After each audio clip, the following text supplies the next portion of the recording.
దేశమంటే మట్టి కాదోయ్, దేశమంటే మనుషులోయ్ అంటూ తెలుగు కవి గురజాడ అప్పారావు మాటలను గుర్తు చేస్తూ బడ్జెట్ ప్రవేశపెట్టారు కేంద్ర మంత్రి నిర్మలా సీతారామన్. బడ్జెట్లో కీలక ప్రకటనలు ఒకసారి చూస్తే, ఆదాయ పన్ను చెల్లింపుదారులకు గుడ్ న్యూస్ వినిపించింది కేంద్ర ప్రభుత్వం. కొత్త పన్ను విధానంలో 12 లక్షల వరకు పన్ను సున్నా. వృద్ధులకు వడ్డీపై టీడీఎస్ ఊరటనిచ్చింది. 36 ఔషధాలకు బేసిక్ కస్టమ్స్ డ్యూటీ తొలగించింది. బీమా రంగంలో ఎఫ్డిఐ 100% పెంచారు. వచ్చే వారం ఇన్కమ్ ట్యాక్స్ బిల్లు ప్రవేశపెడతామన్నారు నిర్మలమ్మ.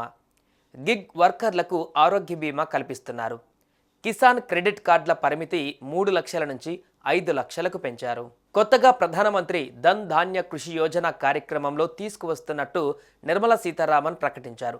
దీని ద్వారా దేశంలో వెనుకబడిన 100 జిల్లాలలో వ్యవసాయ రంగ ప్రోత్సాహకానికి ఉపయోగపడుతుందని చెప్పారు. 1,70,00,000 మంది గ్రామీణ రైతులకు లబ్ధి చేకూరుతుందన్నారు. వలసలు అరికట్టడంపైన ప్రధానంగా దృష్టి పెడతామన్నారు. బీహార్లో మకానా బోర్డు ఏర్పాటుతో పాటు కిసాన్ క్రెడిట్ కార్డు పరిమితిని 3 నుంచి 5 లక్షలకు పెంచారు.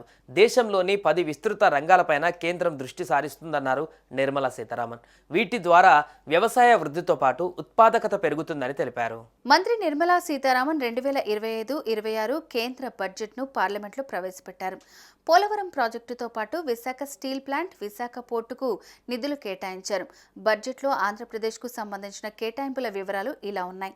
పోలవరం ప్రాజెక్ట్ 5,936 కోట్లు, పోలవరం నిర్మాణానికి బ్యాలెన్స్ గ్రాంట్గా 12,157 కోట్లు, విశాఖ స్టీల్ ప్లాంట్కు 3,295 కోట్లు, విశాఖ పోర్టుకు 730 కోట్లు, రాష్ట్రంలోని ఆరోగ్య వ్యవస్థల బలోపేతానికి 162 కోట్లు, రాష్ట్రంలో జీరో బడ్జెట్ నేచురల్ ఫార్మింగ్కు 186 కోట్లు, లెర్నింగ్ ట్రాన్స్ఫర్మేషన్ ఆపరేషన్కు మద్దతుగా 375 కోట్లు, రాష్ట్రంలో రోడ్లు, వంతెనల నిర్మాణానికి 240 కోట్లు, AP irrigation livelihood improvement project 2వ దశకు 242.50 కోట్లు కేటాయిస్తున్నట్లు బడ్జెట్లో కేంద్ర మంత్రి ప్రకటించారు.